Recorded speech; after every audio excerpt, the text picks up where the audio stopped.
जय हिंद, नमस्कार दोस्तों।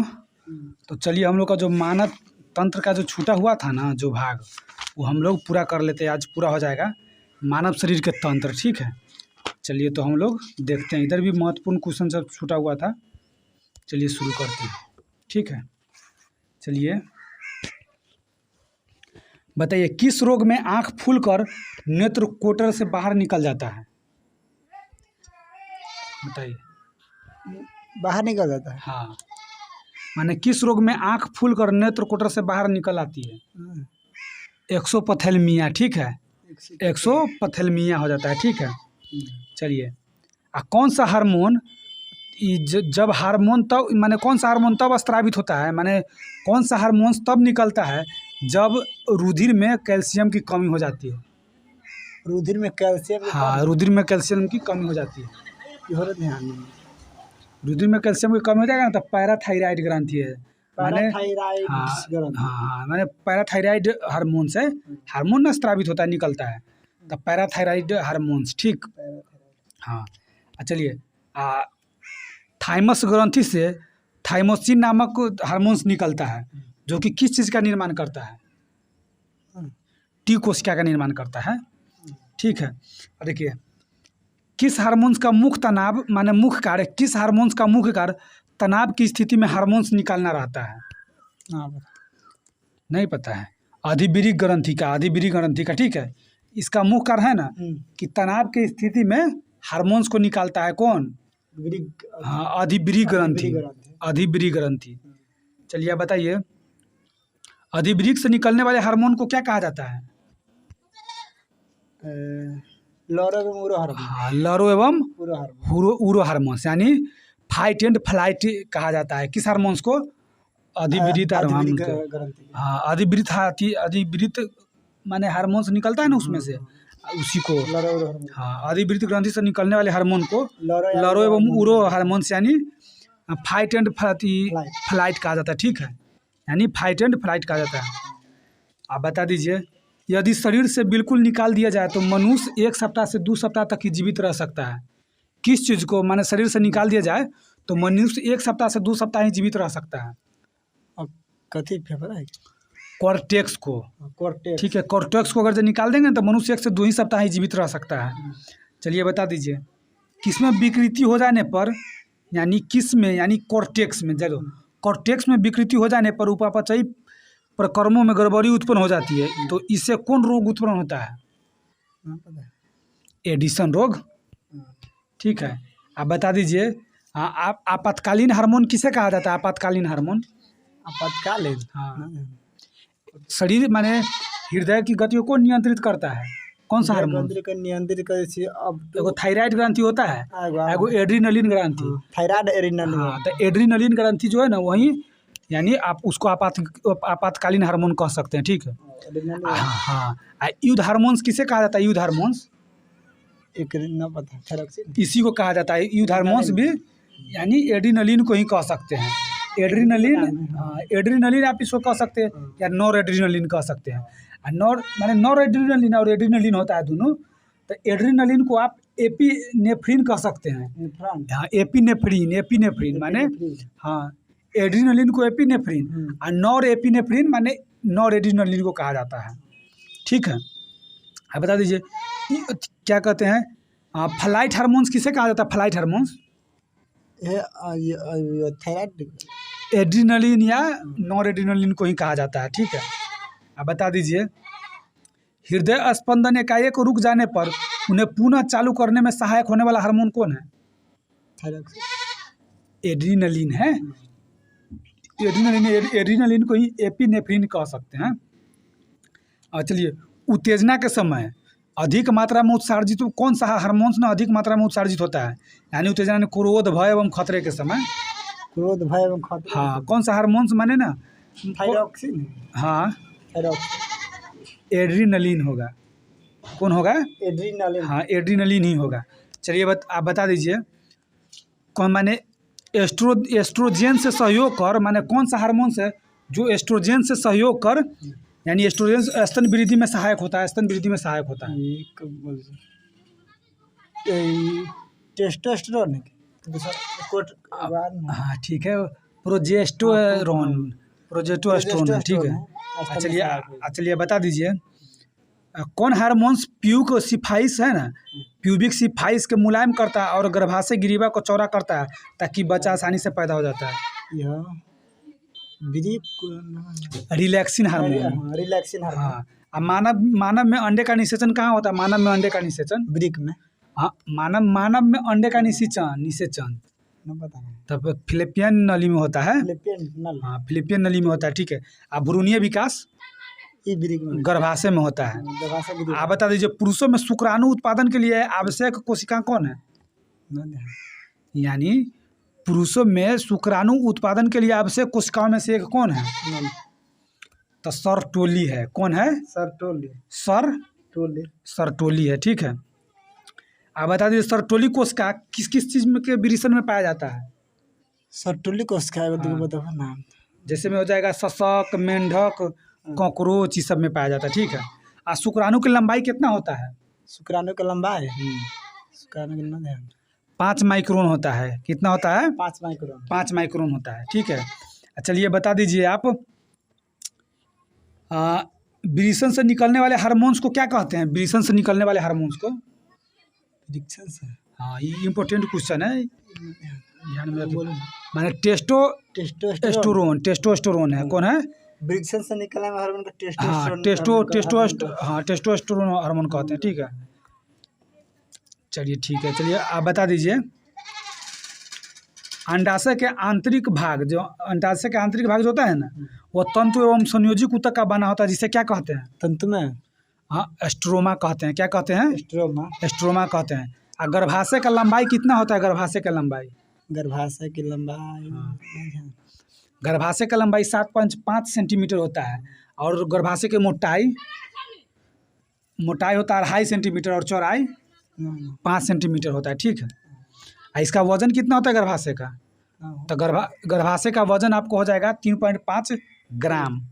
हाँ 3.5 ग्राम ठीक है। कितना हो जाता है? 3.5 ग्राम। चलिए आप बता दीजिए कि अंडाशय का मुख्य कार्य क्या है? अंडाणु पैदा करना। देखिए अंडाणु से 2 हार्मोन्स निकलता है। दोनों हार्मोन्स का नाम बता सकते हैं? 2 हार्मोन, हाँ, जो कि ऋतुस्राव के लिए माने सहायक होता है। कौन है? पहले एस्ट्रोजन है और उसी के साथ मिलकर स्तन बनाता है, तो वो कौन हार्मोन्स के साथ बनाता है? तो प्रोजेस्टेरोन। एगो एक्स्ट्राजेन है, ये एगो एक्स्ट्राजेन है। हाँ प्रोजेस्टेरोन है ठीक है। चलिए बता दिए गर्भाशय और अंडाशय को जोड़ने वाली नली को क्या कहते हैं? गर्भाशय अंडाशय को जोड़ने वाली माने अंडाशय और गर्भाशय को जोड़ता है अंडवाहिनी होता है ठीक है। किस क्रिया द्वारा जोड़ता है? कशाभिका क्रिया के द्वारा। किस क्रिया द्वारा? कशाभिका क्रिया के द्वारा जोड़ता है ठीक है। चलिए आप बता दीजिए हाँ युग्मकों का निर्माण वृषण तथा अंडाशय की जनन कोशिका में किसके द्वारा होता है? हाँ अर्धसूत्री विभाजन के द्वारा। किसके द्वारा होता है? अर्धसूत्री विभाजन के द्वारा होता है ठीक है। चलिए आप बता दीजिए निषेचन कहाँ होता है? निषेचन अंडाशय में। हाँ निषेचन अंडवाहिनी में होता है। अंडवाहिनी में कहाँ होता है? अंडवाहिनी में होता है। चलिए भ्रूणीय विकास के लिए भ्रूणीय विकास का पोषण किसके के द्वारा होता है? पोषण भ्रूणीय विकास का पोषण किसके द्वारा होता है? जरायुज, एमनियान। और जरायुज हो जाएगा जरायुज हो जाएगा, एमनियान हो जाएगा और उसका अपरा हो जाएगा। एमनियान और अपरा हो जाएगा ठीक है। चलिए मनुष्य में गर्भधान काल कितना दिनों तक रहता है? मनुष्य में क्या दिन है? मनुष्य में गर्भधान काल 280 दिनों तक रहता है। कितना दिनों तक रहता है? 280 दिनों तक रहता है ठीक है। चलिए ये बता दीजिए जब भ्रूण में जब बच्चा होता रहता है ना, माने गर्भाशय में भ्रूणीय विकास में, तो जब बच्चा रहता है तो वह 7वें से 9वें सप्ताह के मध्य तक क्या चीज़ विकसित होता है उसमें?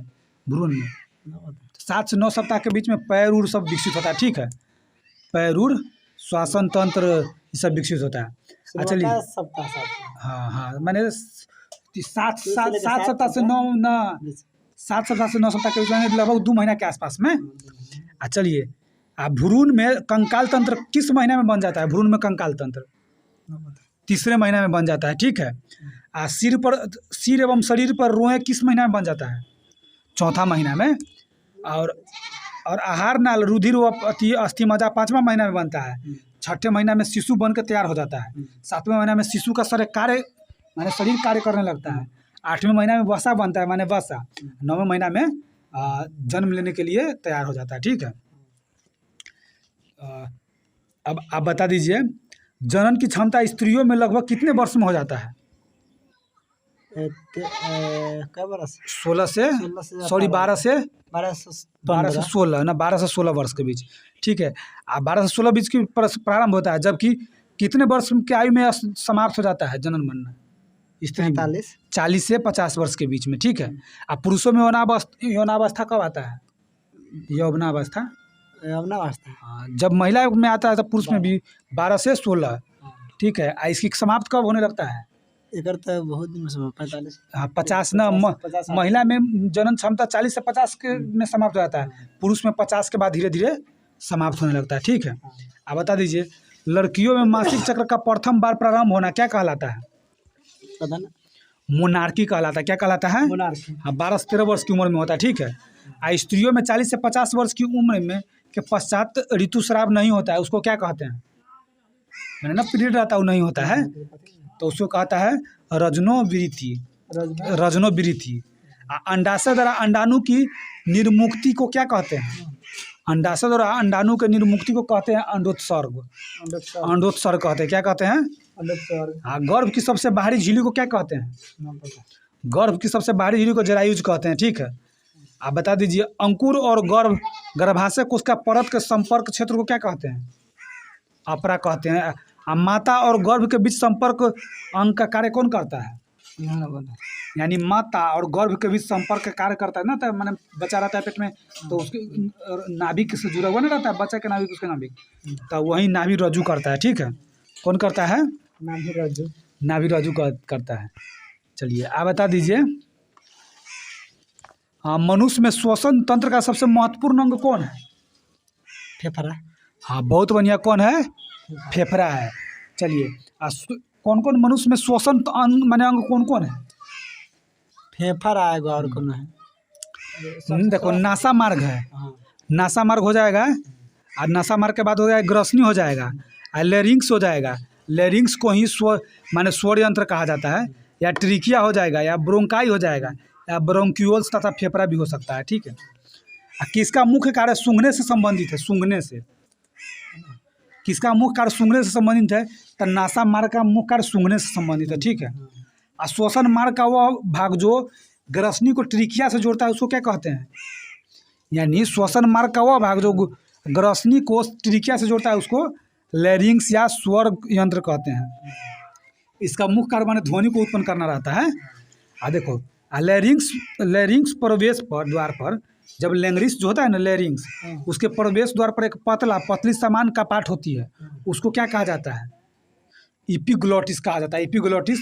और वही इपिग्लोटिस है ना, जब हम लोग भोजन करते हैं तो हम लोग के श्वास नली में खाना को नहीं जाने देता है, ठीक है।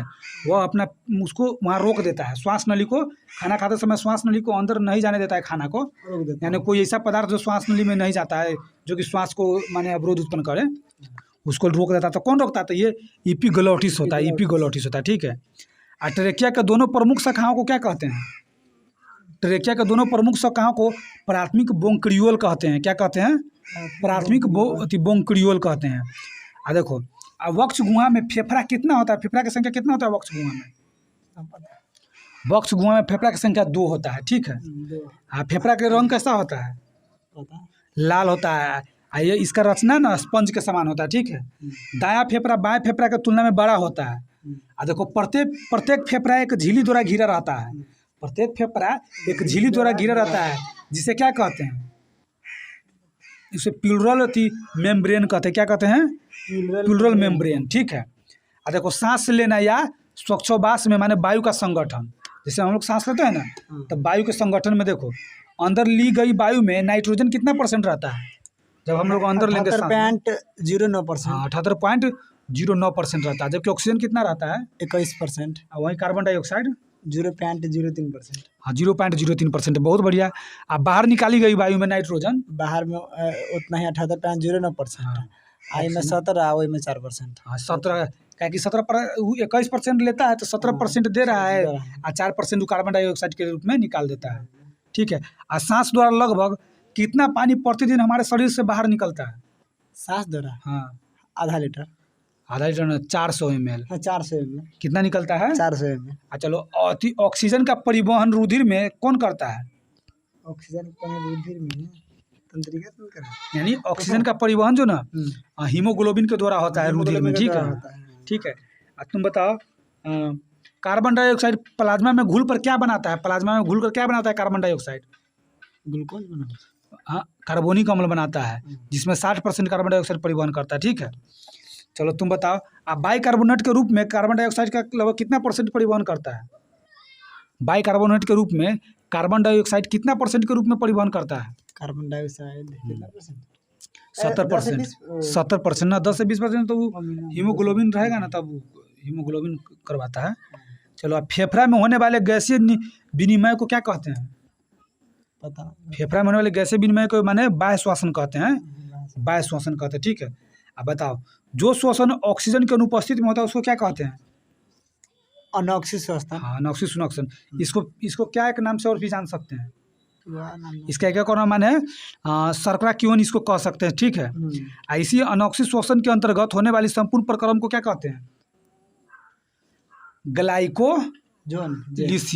ग्लाइकोलिसिस, हाँ ग्लाइकोलिसिस कहते हैं। अनॉक्सिस श्वसन के अंत में कौन सा अम्ल बनता है? पाइरूबिक अम्ल। कौन सा अम्ल बनता है? पाइरूबिक अम्ल। ऑक्सीजन श्वसन में जिसमें अति ऑक्सीजन उपस्थित रहता है, इसके द्वारा जल और कार्बन डाइऑक्साइड निकलता है। ठीक है। अब बता दो, ग्लाइकोसिस का खोज किसने किया है? माने इसका सर्वप्रथम अध्ययन किसने किया? ग्लाइकोसिस का सर्वप्रथम अध्ययन तो ग्लाइकोसिस का सर्वप्रथम अध्ययन किया था एम्डेन मेयरहॉक और पार्सन ने किया था। ठीक है। इसीलिए इसे ईएमपी पथ भी कहते हैं। ईएमपी पथ किसे कहते हैं? ग्लाइकोलिसिस के। हाँ हाँ, इसको अनॉक्सिस श्वसन या शर्करा क्यूंगन भी कह सकते हैं। ठीक है।